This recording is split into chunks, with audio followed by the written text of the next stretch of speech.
ప్రకాశం జిల్లాలో అగ్ని ప్రమాదం జరిగింది. జరుగుమల్లి మండలం కలికివాయ బిట్రగుంటలో మంటలు చెలరేగాయి. బెల్లం కోటయ్య పొగాకు కంపెనీలో మంటలు భారీగా ఎగిసిపడుతున్నాయి. ఫైర్ టీం మంటల్ని అదుపులోకి తీసుకొస్తోంది.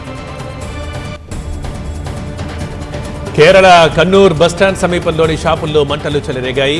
పదుల సంఖ్యలో షాపులు దగ్ధమయ్యాయి. ఫైర్ టీం మంటల్ని అదుపులోకి తీసుకొచ్చింది. అగ్ని ప్రమాదం గల కారణాలపై విచారిస్తున్నారు అధికారులు. నెల్లూరు జిల్లాలో ఇవాళ సీఎం చంద్రబాబు పర్యటిస్తారు. విశ్వ సముద్ర ఇథనాల్ ప్లాంట్ ప్రారంభిస్తారు. స్మార్ట్ స్ట్రీట్ బజార్ను కూడా ప్రారంభిస్తారు. 8,40,00,000 రూపాయలతోటి 200 షాపులు మంజూరు చేసింది ప్రభుత్వం. తొలి విడతలో 120 షాపులు సిద్ధమయ్యాయి. సీఎం పర్యటన ఏర్పాట్లను టీడీపీ ఎమ్మెల్యే సోమిరెడ్డి పరిశీలించారు. ఇవాళ ఉదయం 10:30 గంటలకు ఏపీ కేబినెట్ భేటీ జరగనుంది. విశాఖలో 87,000 కోట్లతో ఏర్పాటు చేస్తున్న రైడెన్ ఇన్ఫోటెక్ డేటా సెంటర్ ఏర్పాటుకి కేబినెట్ ఆమోదం తెలుపబోతోంది. కొత్తగా మరో 1,14,824 కోట్ల పెట్టుబడులకు మంత్రిమండలి ఆమోదం తెలుపనుంది. అలాగే అమరావతిలో రాజ్ భవన్ నిర్మాణానికి ఆమోదం తెలపనుంది కేబినెట్. ఏపీలో డిఎస్సీ అభ్యర్థులకు ప్రభుత్వం గుడ్ న్యూస్ చెప్పింది. 2026 జనవరిలో మరో డిఎస్సీ నోటిఫికేషన్ విడుదల చేయనుంది. 2026 మార్చిలోనే పరీక్షలు నిర్వహించి ఉద్యోగ నియామకాలు చేపట్టనుంది ఏపీ ప్రభుత్వం.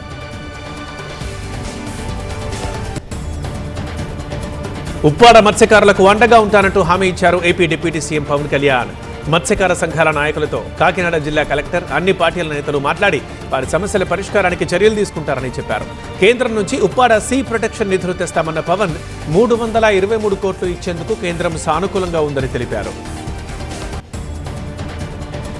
విశాఖ కేజీహెచ్లో కురుపాం బాధితులను పరామర్శించారు మాజీ సీఎం వైఎస్ జగన్. కురుపాంలో బాలికలు అస్వస్థతకు గురైతే కేజీహెచ్కు రావాల్సిన పరిస్థితి ఏర్పడిందన్నారు. కురుపాం బాధిత మృతుల కుటుంబాలకు 25 లక్షలు, చికిత్స పొందుతున్న వారికి 1,00,000 చొప్పున ఇవ్వాలని డిమాండ్ చేశారు. బాధిత బాలికల తరపున లీగల్ కేసులు వేస్తామన్నారు. మెడికల్ కాలేజీలపై వైసీపీ డైవర్షన్ పాలిటిక్స్ చేస్తోందని ఫైర్ అయ్యారు మంత్రి సవిత. తన కోసం ప్యాలెస్ కట్టుకున్న జగన్ మెడికల్ కాలేజీలు మాత్రం ఎందుకు పూర్తి చేయలేదంటూ విమర్శించారు. జగన్ బెదిరించిన పీపీపీ పద్ధతిలో మెడికల్ కాలేజీలు పూర్తి చేస్తామంటున్నారు మంత్రి సవిత. మాజీ సీఎం జగన్ కు మంత్రి పార్థసారథి సవాల్ విసిరారు. మెడికల్ విద్యార్థులకు ఎవరి హయాంలో న్యాయం జరిగిందో జగన్ చర్చకు సిద్ధమని ప్రశ్నించారు మంత్రి పార్థసారథి. నర్సీపట్నం మెడికల్ కాలేజీకి జగన్ ఎన్ని నిధులు ఖర్చు చేశారో చెప్పాలని డిమాండ్ చేశారు. మెడికల్ కాలేజీలపై వైసీపీ ఉద్యమ కార్యాచరణ ప్రకటించింది. 1,00,00,000 సంతకాలు సేకరించాలని నిర్ణయం తీసుకుంది. ఇవాళ నుంచి 40 రోజులు ప్రజా ఉద్యమం చేపడతామంటున్నారు వైసీపీ నేత సజ్జల రామకృష్ణారెడ్డి. ఇవాళ నుంచి నవంబర్ 22 వరకు రచ్చబండ ఉంటుందన్నారు. 28న నియోజకవర్గాల్లో ర్యాలీలు, నవంబర్ 12న జిల్లా కేంద్రాల్లో ర్యాలీలు నిర్వహిస్తామన్నారు సజ్జల. అన్నమయ్య జిల్లా ములకల చెరువు కల్తీ మద్యం కేసు నిందితులను కస్టడీ కోరుతూ ఎక్సైజ్ శాఖ పిటిషన్ వేసింది. ఎక్సైజ్ శాఖ కస్టడీ పిటిషన్పై తంబళ్లపల్లి కోర్టులో ఇవాళ విచారణ జరగనుంది. కల్తీ మద్యం కేసులో ఇప్పటి వరకు 12 మందిని అరెస్ట్ చేశారు పోలీసులు. ఇవాళ నిజామాబాద్లో పర్యటిస్తారు తెలంగాణ ముఖ్యమంత్రి రేవంత్ రెడ్డి. ఇటీవలే ఎమ్మెల్యే భూపతి రెడ్డి అమ్మ చనిపోయారు. భూపతి రెడ్డి కుటుంబ సభ్యుల్ని పరామర్శించనున్నారు సీఎం. తెలంగాణలో స్థానిక ఎన్నికలకు బ్రేక్ పడింది. జీవో నెంబర్ 9పై స్టే విధించింది హైకోర్టు. స్థానిక ఎన్నికల నోటిఫికేషన్పై మధ్యంతర ఉత్తర్వులు జారీ చేసింది. కౌంటర్ దాఖలు చేయాలని ప్రభుత్వాన్ని, పిటిషనర్లను హైకోర్టు ఆదేశించింది. బీసీ రిజర్వేషన్లపై బీజేపీ, బీఆర్ఎస్కి చిత్తశుద్ధి లేదన్నారు డిప్యూటీ సీఎం భట్టి విక్రమార్క. కపట నాటకం ఆడుతూ మొసలి కన్నీరు కారుస్తున్నారంటూ విమర్శించారు. 42% రిజర్వేషన్ కోసం తాము మాత్రం న్యాయ పోరాటం, రాజకీయ పోరాటం చేస్తామని చెప్పారు భట్టి. కేంద్రంలో బీజేపీ అడ్డుపడితే రాష్ట్రంలో బీఆర్ఎస్ అడ్డుపడిందన్నారు భట్టి. బీఆర్ఎస్ ఒత్తిళ్లకు బీజేపీ నాయకులు తలొగ్గి యూటర్న్ తీసుకున్నారని విమర్శించారు TPCC chief Mahesh Goud. BC reservation బిల్లుకు సభలో బీజేపీ నాయకులు ఆమోదం తెలిపి కేంద్రంలో అడ్డుపడ్డారని విమర్శించారు. బీజేపీ, బీఆర్ఎస్ కలిసి రిజర్వేషన్లను అడ్డుకున్నాయని ఆరోపించారు. కోర్టు స్టేపై సమాలోచనలు చేస్తున్నామన్నారు. బీసీ రిజర్వేషన్లపై తాము చిత్తశుద్ధితో ఉన్నామన్నారు. ఇవాళ ఉదయం 10 గంటలకు బీజేపీ కీలక సమావేశం జరగనుంది. జూబ్లీహిల్స్ ఉప ఎన్నికపై సుదీర్ఘంగా చర్చించనున్నారు ఆ పార్టీ నేతలు. ఇప్పటికే హైదరాబాద్కు చేరుకున్నారు ఇన్ఛార్జ్ అభయ్ పాటిల్. అభిప్రాయ సేకరణ ద్వారా తీసుకున్న వారిలోని 3 పేర్లను హైకమాండ్కు పంపనున్నారు. రేపు జూబ్లీహిల్స్ ఎన్నికల్లో పోటీ చేసే బీజేపీ అభ్యర్థిని ప్రకటించే ఛాన్స్ ఉంది. జూబ్లీహిల్స్ అభ్యర్థి ఎంపికపై బీజేపీలో కీలక పరిణామం చోటు చేసుకుంది. మాజీ మేయర్ బొంతు రామ్మోహన్ పేరును ప్రతిపాదించారు ఎంపీ అరవింద్. రామ్మోహన్ ను బీజేపీలోకి తీసుకుని టికెట్ ఇవ్వాలన్నారు. జూబ్లీహిల్స్ బీజేపీ టికెట్పై బొంతు రామ్మోహన్ సీరియస్గా స్పందించారు. తాను బీజేపీ నేతలతో టచ్లో లేనన్నారు. తాను ఎవరితోనూ మాట్లాడలేదని క్లారిటీ ఇచ్చారు. ప్రెజెంట్ కాంగ్రెస్ పార్టీలో సంతృప్తికరంగానే ఉన్నా కాంగ్రెస్లోనే కొనసాగుతానని స్పష్టం చేశారు బొంతు రామ్మోహన్.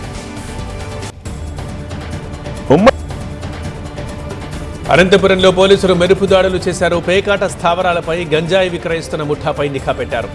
టీవీ టవర్ సమీపంలో పేకాట ఆడుతున్న 19 మంది పేకాటరాయులను అరెస్ట్ చేశారు. నవోదయ కాలనీలోని శ్మశాన వాటిక ప్రాంతంలో గంజాయి అమ్ముతున్న 8 మందిని అదుపులోకి తీసుకున్నారు. వారి దగ్గర నుంచి 2 కిలోల గంజాయిని స్వాధీనం చేసుకున్నారు. గంజాయి అమ్ముతున్న వారిలో 2 మైనర్లు ఉన్నారు.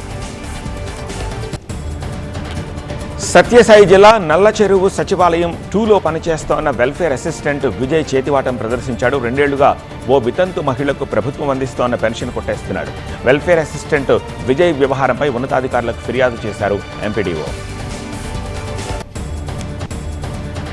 మెదక్ జిల్లా వెల్దుర్తి మండల కేంద్రంలోని శ్రీ గణేష్ ట్రేడర్స్పై జిల్లా టాస్క్ ఫోర్స్ అధికారులు ఆకస్మిక దాడులు చేశారు. ఈ దాడుల్లో టాటా ఏస్ వాహనంలో అక్రమంగా తరలిస్తోన్న రేషన్ బియ్యాన్ని స్వాధీనం చేసుకున్నారు. అక్రమంగా రేషన్ బియ్యం తరలిస్తే చట్ట ప్రకారం చర్యలు తీసుకుంటామని హెచ్చరించారు పోలీసులు.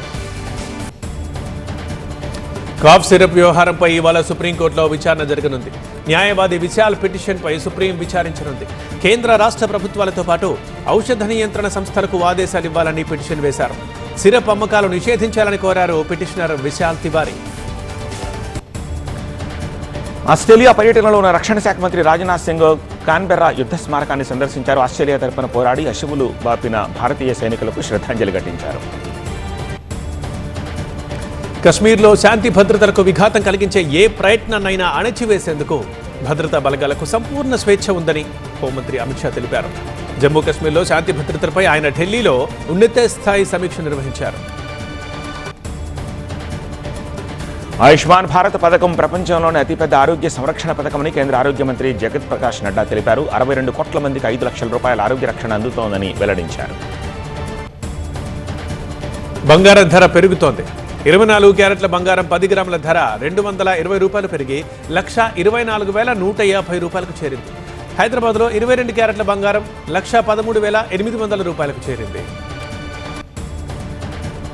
2027 నాటి ఘన వ్యర్థాల మొత్తాన్ని రోడ్ల నిర్మాణానికి ఉపయోగిస్తామని కేంద్ర మంత్రి నితిన్ గడ్కరీ తెలిపారు. రోడ్ల నిర్మాణం కోసం ఇప్పటికే 90 లక్షల టన్నుల వ్యర్థాలను వేరు చేసినట్టుగా వెల్లడించారు. ఏ వ్యక్తి ఏ వస్తువు వ్యర్థం కాదని అన్నారు. తరచూ ఎన్నికలు దేశాభివృద్ధికి అడ్డంకులని కేంద్ర వ్యవసాయ శాఖ మంత్రి శివరాజ్ సింగ్ చౌహాన్ అన్నారు. 1 నేషన్ 1 ఎలక్షన్ తప్పనిసరని పిలుపునిచ్చారు. ఏకకాలంలో ఎన్నికలు నిర్వహించేందుకు రాజ్యాంగ సవరణ చేపట్టాల్సిన అవసరం ఉందని చౌహాన్ కోరారు. టాటా గ్రూప్ మాజీ అధినేత రతన్ టాటా ప్రథమ వర్ధంతి సందర్భంగా సైకిత కళాకారుడు సుదర్శన్ పట్నాయక్ ఆయనకు నివాళులర్పించారు. ఇసుకతో రతన్ టాటా రూపాన్ని అద్భుతంగా తీర్చిదిద్దారు. బస్తర్ దసరా వేడుకలకు తరలి వెళ్లిన దంతేశ్వరి మాత అమ్మవారు తిరిగి దంతేవాడ చేరుకున్నారు. 75 రోజుల పాటు జగదల్పూర్లో అమ్మవారు పూజలు అందుకున్నారు. తాము అధికారంలోకి వస్తే బీహార్లోని ప్రతి కుటుంబంలో ఒకరికి ప్రభుత్వ ఉద్యోగం కల్పిస్తామని ఆర్జేడీ హామీ ఇచ్చింది. తాము అధికారంలోకి వచ్చిన 20 రోజుల్లో ఈ చట్టాన్ని తెస్తామని తేజస్వి యాదవ్ ప్రకటించారు. నకిలీ దగ్గు మందుని కారణంగా చూపుతూ మెడికల్ షాప్స్ ని సీజ్ చేస్తుండడంపై మధ్యప్రదేశ్ చింద్వాడాలో మెడికల్ షాపులు బంద్ పాటిస్తున్నాయి. దీంతో మందులు దొరక్క రోగులు తీవ్ర ఇబ్బందులు పడుతున్నారు. భారత్లో యూకే ప్రధాని కీర్ స్టార్మర్ పర్యటిస్తున్నారు.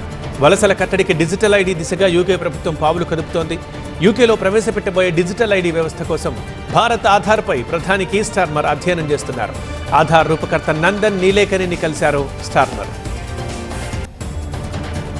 విజయ్ సేతుపతి హీరోగా పూరి జగన్నాథ్ దర్శకత్వంలో ఒక సినిమా తెరకెక్కుతోంది. ఈ మూవీకి హర్షవర్ధన్ రామేశ్వర్ సంగీతాన్ని అందించబోతున్నారు. ఈ విషయాన్ని ఫోటోతో షేర్ చేసుకున్నారు మేకర్స్. ప్రస్తుతం వేగంగా షూటింగ్ జరుపుకుంటోంది పూరి సేతుపతి మూవీ. టీమిండియా అమ్మాయిల జట్టుకి దక్షిణాఫ్రికా షాక్ ఇచ్చింది. సఫారీలతో ఆఖరి వరకు ఉత్కంఠగా సాగిన పోరులో టీమిండియా 3 వికెట్ల తేడాతో ఓటమి పాలైంది. 252 పరుగుల లక్ష్య ఛేదంలో 81 పరుగులకే సగం వికెట్లు కోల్పోయిన సఫారీలు అద్భుతమైన పోరాటంతో మ్యాచ్ని తమ వశం చేసుకున్నారు. డిక్లర్క్ అజేయ అర్ధ సెంచరీకి తోడు లారా బోల్వర్డ్ జట్టు విజయంలో కీలకమయ్యారు.